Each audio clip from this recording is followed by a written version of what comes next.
एक IIT student जिन्होंने अपने कॉलेज टाइम में ही अपनी लाइफ से डिप्रेस्ड होकर सुसाइड करने के बारे में सोच लिया था। कैसे उन्होंने अपनी लाइफ में कैसा कीर्तिमान स्थापित किया, कैसे उन्होंने अपनी लाइफ में एक स्पिरिचुअलिटी की लाइन में कुछ ऐसा कर दिखाया कि वो रोज 10 लाख बच्चों का पेट भरते हैं।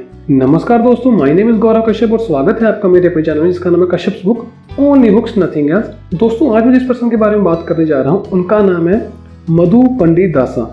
मधु पंडित जी का जन्म 1956 में हुआ और उनकी जो अपब्रिंगिंग हुई है वो बैंगलोर में हुई है। उनके फादर साइंटिस्ट थे, तो उनके फादर के प्रोफेशन के कारण उन्हें काफी शफल करना पड़ता था। उन्होंने अपनी काफी लाइफ बैंगलोर में भी स्पेंड किया, उसके बाद वो त्रिवेंद्रम आ गए थे।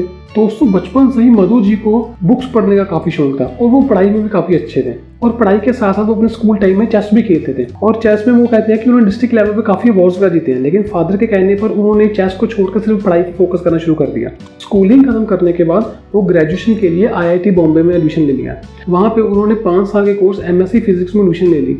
लेकिन वो कहते हैं कि कुछ ही मंथ में उनको लगने लगा कि ये उनके बस का रोग नहीं है, ये उनसे नहीं हो पाएगा। ये सोच के वो काफी डिप्रेस्ड रहने लगे। दोस्तों, खुद सोचिए, जो पर्सन स्कूल टाइम में इतना ब्रिलियंट हो, जिसने चेस में भी अवार्ड जीते हो, स्कूलिंग में हमेशा अव्वल दर्जे का रहा हो, लेकिन सडनली उसको लग रहा है कि ये काम उससे नहीं होगा। वो कहते हैं कि ये सोच के मैं काफी डिप्रेस्ड हो गया था, तो इसीलिए मैंने सिविल इंजीनियरिंग में मूव करने का सोचा, क्योंकि वो काफ़ी लेस कॉम्पिटिटिव था, वहाँ पे काफ़ी कम बच्चे होते थे।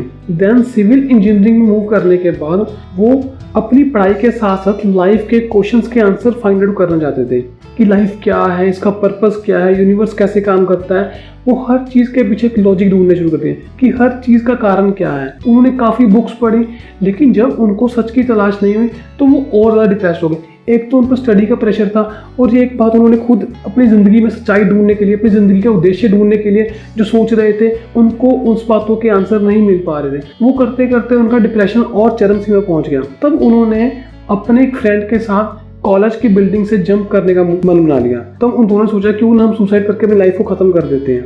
दोस्तों, शायद ये दिन मधु जी की जिंदगी का टर्निंग पॉइंट था। उस दिन उन्होंने सुसाइड करने के एक रात पहले वो पता नहीं क्यों लाइब्रेरी चले गए। उन्होंने वहां पे कुछ हल्का फुल्का रीडिंग करने का मन बनाया। तब उन्होंने कुछ ऐसी बुक निकाली जिस पर भगवान श्री कृष्ण की फोटो बनी हुई थी। तो उन्होंने कहा कि ये बुक मैंने पहले भी देखी हुई थी, लेकिन मैं सोचते थे कि मुझे लाइफ के आंसर फाइंड आउट करने हैं। तो ये बुक स्टोरियों से भरी थी, मुझे स्टोरी पढ़ने का मन नहीं था। लेकिन उस दिन उनका कुछ हल्का रीड करने का, कुछ ज़्यादा डीप रीड करने का मूड नहीं था, तो उन्होंने वो बुक डाली। लेकिन जैसे ही उन्होंने वो बुक पढ़नी शुरू की तो 5 मिनट के अंदर ही उनकी आंखों से आंसू निकल गए। उनको सच की तलाश हो चुकी थी। तब उन्होंने जान लिया था कि हर चीज़ का रीज़न, हर बात का कॉज रूट भगवान श्री कृष्ण है। जो भी होता है उनकी मर्जी से होता है। दोस्तों, उस बुक ने मधु जी की जिंदगी बदल दी। जब उन्होंने उस बुक के राइटर का नाम पढ़ा तो उनका नाम था श्रीला प्रभुपादा जी, जो कि इस्कॉन टेम्पल के फाउंडर हैं। दोस्तों, अब सभी ने इस्कॉन टेम्पल के बारे में जरूर सुना होगा। उस बुक ने मधु जी की जिंदगी पे ऐसा इम्पैक्ट डाला कि उन्होंने सुसाइड करने का प्लान छोड़ दिया और उसके बाद उनको अपनी जिंदगी में पर्पस मिल चुका था।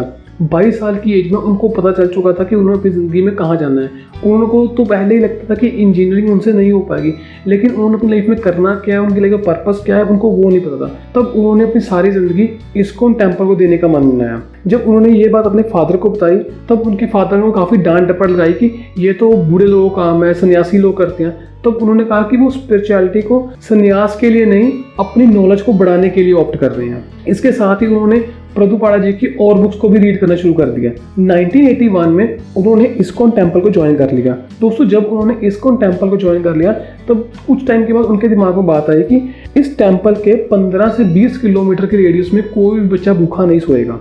तब उन्होंने एक अक्षय पात्रा मुहिम चलाई। दोस्तों, अक्षय पात्रा मुहिम के तहत हर दिन 10 लाख बच्चों को खाना खिलाया जाता था। और दोस्तों, वो एक बात कहते हैं कि मैं हर दिन ये सोचता था कि क्या मैं अगले दिन एक और बच्चे को खाना खिला सकता हूँ, क्या मैं नेक्स्ट डे एक बच्चे की गिनती को बढ़ा सकता हूँ।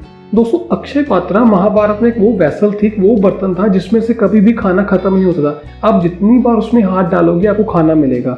अक्षय पात्रा का मतलब था द इनएग्जॉस्टिबल वेसल, वो बर्तन जिसमें से कभी भी खाना खत्म नहीं होता। इसी के बेस पे उन्होंने अपनी मुहिम को नाम दिया। शुरुआत में तो मधु जी 5000 बच्चों को मिड डे मील देना चाहते थे, लेकिन वो धीरे धीरे इस गिनती को बढ़ाना चाहते थे। लेकिन कभी कभी उनके पास फंड्स की काफ़ी कमी होती थी, तो वो सोच रहे फंड कहाँ से आएंगे।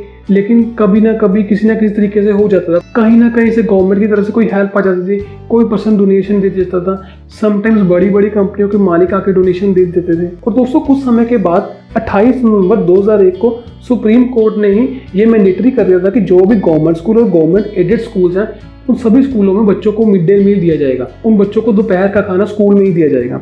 लेकिन मधु जी इससे पहले ये शुरुआत कर चुके थे। वो कहते थे कि गवर्नमेंट की तरफ से हमें 3 रुपये पर मील मिलता था, लेकिन जो वो स्पेंड करते थे वो 5 रुपये 50 पैसे स्पेंड करते थे। ऑलमोस्ट 2 रुपये पर मील मेरे को कम पड़ता था।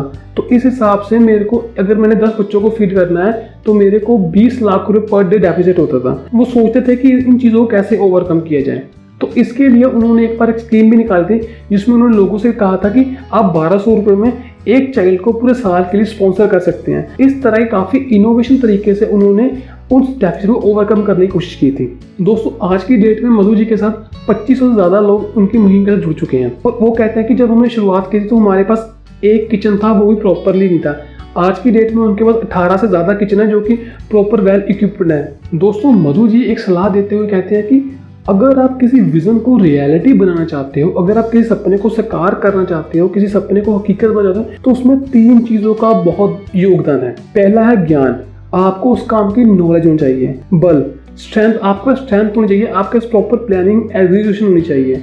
और तीसरा है क्रिया, स्किल। सिर्फ सोचने से कुछ नहीं होता, आपको काम को करना भी पड़ेगा। दोस्तों मधु जी की स्टोरी उन हजारों लोगों के लिए इंस्पिरेशन है जो अपनी ज़िंदगी से हार चुके हैं, जो अपनी ज़िंदगी में सुसाइड करने के बारे में सोचते हैं। आज की डेट में हर कोई किसी न किसी प्रॉब्लम से जूझ रहा है। सबके पास स्ट्रेस है, कोई अपने काम से लेकर स्ट्रेस है, कोई फैमिली से, कोई फाइनेंशियली, कोई किसी न कोई किसी वजह से। दुख हर किसी को है, हारना या मरना किसी चीज़ का सोल्यूशन नहीं है। तो चलिए दोस्तों आज की वीडियो खत्म करते हैं। आज की वीडियो को कैसी लगी कमेंट करके बताइए और मेरे साथ लास्ट तक वीडियो देखने के लिए थैंक यू।